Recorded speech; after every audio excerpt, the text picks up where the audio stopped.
नमस्कार। ये आकाशवाणी शिमला है।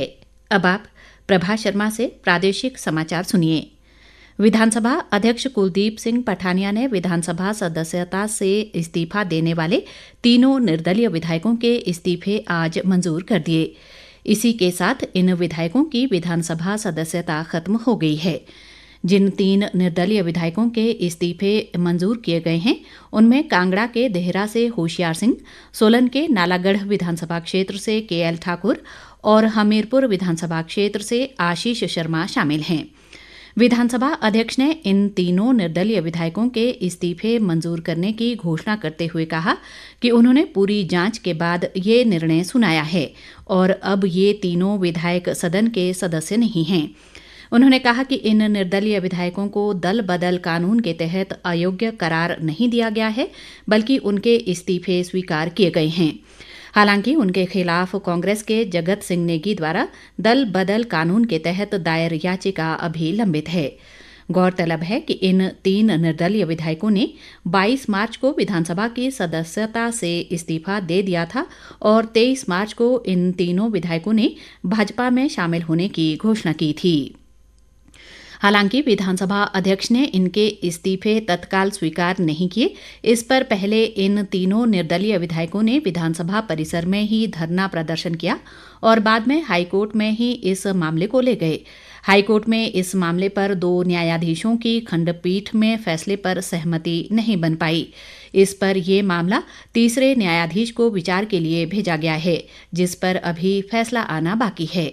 इस बीच विधानसभा अध्यक्ष के इन निर्दलीय विधायकों के इस्तीफे स्वीकार करने के साथ ही राज्य में 3 और उपचुनाव तय हो गए हैं।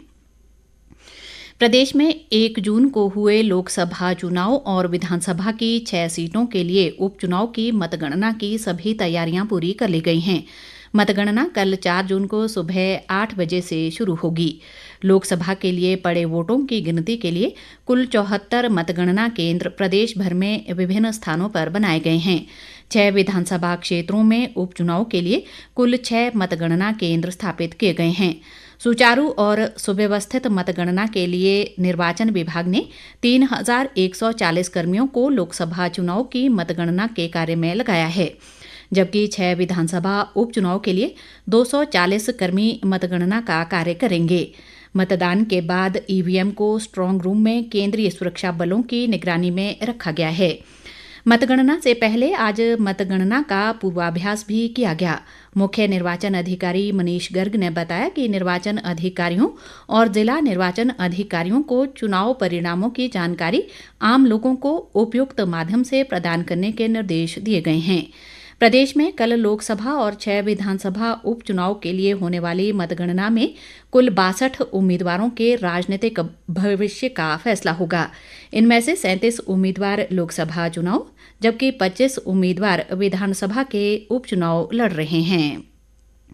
राज्य में लोकसभा चुनाव लड़ने वालों में मंडी से भाजपा की कंगना रनौत और कांग्रेस के विक्रमादित्य सिंह, शिमला से भाजपा के सुरेश कश्यप और कांग्रेस के विनोद सुल्तानपुरी, कांगड़ा से भाजपा के राजीव भारद्वाज और कांग्रेस के आनंद शर्मा, जबकि हमीरपुर से भाजपा के अनुराग सिंह ठाकुर और कांग्रेस के सतपाल रायजादा मुख्य रूप से आमने सामने हैं।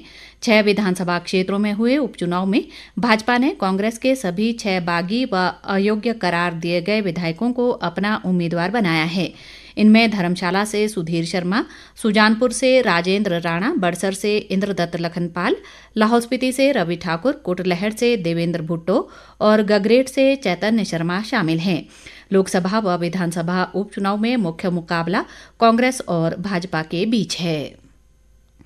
प्रदेश में लोकसभा चुनाव और 6 विधानसभा सीटों पर हुए उपचुनाव के लिए 4 जून को होने वाली मतगणना को देखते हुए चुनाव आयोग के निर्देशानुसार मतगणना केंद्र घोषित शिक्षण संस्थानों में कल अवकाश घोषित किया गया है।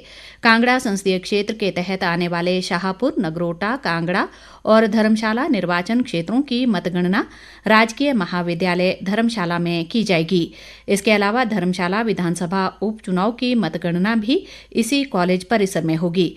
जिला निर्वाचन अधिकारी व उपायुक्त हेमराज बैरवा ने बताया कि धर्मशाला कॉलेज के अलावा कांगड़ा जिला में मतगणना के लिए नूरपुर, पालमपुर और ज्वालामुखी में मतगणना केंद्र निर्धारित किए गए हैं। इसी के साथ ये समाचार बुलेटिन समाप्त हुआ। नमस्कार।